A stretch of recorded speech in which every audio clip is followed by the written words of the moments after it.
Bismillah. Assalamualaikum, bertemu lagi dengan Miss Mai di mata pelajaran PPKN kelas 8. Di video ini kita akan belajar materi bab 6 yaitu tentang semangat dan komitmen kebangsaan untuk memperkuat Negara Kesatuan Republik Indonesia. Semangat dan komitmen kebangsaan merupakan sikap yang wajib dimiliki oleh setiap warga negara Indonesia. Semangat dan komitmen kebangsaan memiliki pengaruh yang besar dalam pencapaian cita-cita kemerdekaan Indonesia. Selain itu, semangat dan komitmen kebangsaan juga memiliki peran yang besar dalam mempertahankan kemerdekaan dan keutuhan serta memperkuat Negara Kesatuan Republik Indonesia. Pada video ini akan dibahas yang pertama yaitu tentang makna semangat dan komitmen kebangsaan. Akan dibagi menjadi dua topik. Yang pertama, hakikat semangat dan komitmen kebangsaan, dan yang kedua adalah perkembangan periode semangat dan komitmen kebangsaan. Hakikat semangat dan komitmen kebangsaan. Dalam KBBI, semangat berarti kekuatan kemauan atau gairah untuk bekerja dan berjuang. Adapun komitmen menurut KBBI berarti perjanjian atau keterikatan untuk melakukan sesuatu serta tanggung jawab. Kata kebangsaan berarti kesadaran diri sebagai warga dari suatu negara. Oleh karena itu, semangat dan komitmen kebangsaan dapat berarti semangat berjuang untuk melakukan sesuatu yang bertalian dengan bangsa. Semangat kebangsaan dapat diartikan sebagai suatu dorongan untuk mempertahankan suatu bangsa dan memberikan dampak positif dalam perkembangan berbangsa dan bernegara. Semangat dan komitmen kebangsaan dapat ditumbuhkan dengan memupuk rasa nasionalisme dan patriotisme. Menurut KBBI, nasionalisme adalah paham atau ajaran untuk mencintai bangsa dan negara sendiri. Sedangkan patriotisme berarti sikap seseorang yang bersedia mengorbankan segala-galanya untuk kejayaan dan kemakmuran tanah airnya serta semangat cinta tanah air. Komitmen kebangsaan dapat ditunjukkan dengan sikap antara lain. Yang pertama, memiliki semangat persatuan dan kesatuan. Kedua, memiliki semangat berjuang mempertahankan kemerdekaan. Ketiga, mendukung dan aktif agar tercapai cita-cita bangsa yaitu adil dan makmur. Keempat, memiliki semangat berkorban demi kepentingan bangsa dan negara. Nah, itu tadi hakikat semangat dan komitmen kebangsaan. Sekarang kita bahas yang perkembangan periode semangat dan komitmen kebangsaan.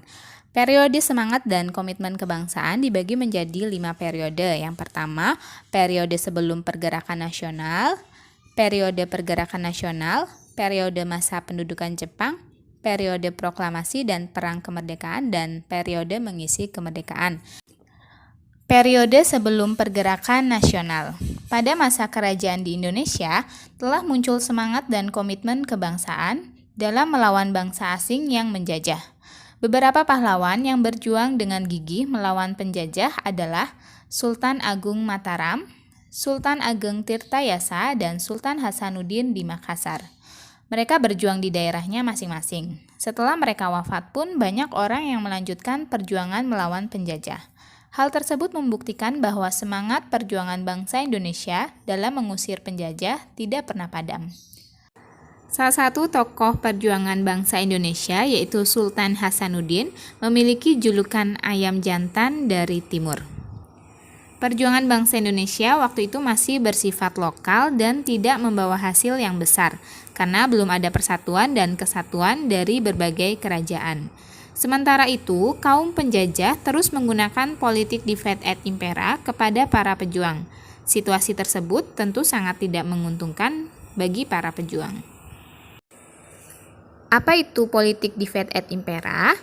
Divide et impera merupakan kombinasi strategi politik, militer, dan ekonomi yang dilakukan oleh Belanda. Hal tersebut bertujuan memperoleh kekuasaan dengan memecah belah kelompok-kelompok besar menjadi sejumlah kelompok kecil. Selain itu, dilakukan upaya pencegahan terhadap kelompok-kelompok kecil yang berusaha untuk bersatu menjadi sebuah kelompok yang lebih besar dan lebih kuat. Berdasarkan definisi tersebut, divide et impera juga sering disebut dengan istilah politik adu domba atau politik pecah belah. Selanjutnya, periode pergerakan nasional. Pada periode ini, hal yang ingin dicapai adalah membangkitkan kesadaran bangsa Indonesia atas pentingnya kesadaran untuk bersatu. Perlawanan yang dilakukan rakyat Indonesia pada periode ini memang belum membawa kemerdekaan Indonesia, namun ada hal penting yang patut diperhatikan. Yang pertama, muncul kesadaran atas pentingnya persatuan rakyat dan pergerakan yang terorganisir. Berbagai organisasi telah terbentuk seperti Sarekat Dagang Islam dan Uni Separtij. Namun, awal kebangkitan pergerakan nasional secara nyata terjadi ketika Budi Utomo terbentuk pada tahun 1908. Selanjutnya, pada tahun 1928, terselenggara Kongres Pemuda II. Pada saat itu, para pemuda mengucapkan tekad bersama mengenai hasil keputusan Kongres, yaitu Sumpah Pemuda. Periode masa pendudukan Jepang. Pendudukan Jepang di Indonesia memberikan penderitaan bagi rakyat Indonesia. Hal tersebut dapat dilihat dari jumlah korban Romusa, yaitu kurang lebih 400.000 jiwa. Namun, perasaan senasib sebagai bangsa terjajah memperkuat keinginan bersama untuk mencapai kemerdekaan. Rasa kesatuan sebagai bangsa yang tinggal dalam wilayah Nusantara dan keinginan untuk menikmati kemakmuran dan keadilan sebagai sebuah negara. Berkorbannya semangat dan komitmen kebangsaan begitu tampak dalam diri golongan muda, seperti Wikana dan Yusuf Kunto. Golongan muda berperan sangat besar dalam peristiwa Rengas Dengklok yang mendorong Soekarno dan Muhammad Hatta mempersiapkan dan memproklamasikan kemerdekaan Indonesia. Selanjutnya, periode proklamasi dan perang kemerdekaan. Puncak perjuangan rakyat Indonesia adalah proklamasi kemerdekaan yang berlangsung pada tanggal 17 Agustus 1945. Setelah ratusan tahun berjuang, akhirnya rakyat Indonesia memiliki sebuah negara yang merdeka.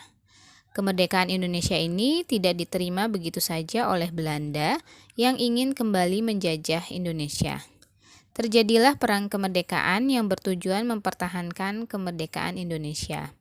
Akhirnya, Belanda mengakui semangat dan komitmen kebangsaan rakyat Indonesia. Pada tahun 1949, Belanda menyerahkan kedaulatan kepada Indonesia.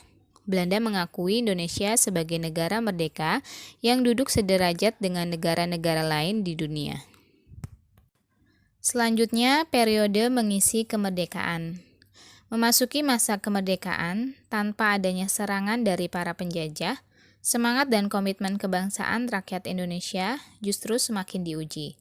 Bangsa Indonesia wajib menjaga kemerdekaan yang telah direbut dengan susah payah dan penuh perjuangan. Rakyat Indonesia secara bersama-sama dengan semangat dan komitmen kebangsaan bertekad menjadikan Indonesia sebagai sebuah negara maju, negara yang besar dan juga mempunyai peran penting bagi dunia internasional. Ikut berpartisipasi dalam perlombaan internasional merupakan salah satu tindakan atau kegiatan positif dalam mengisi kemerdekaan Indonesia untuk memajukan negara Indonesia. Nah, itu tadi materi kita hari ini tentang periode semangat dan komitmen kebangsaan.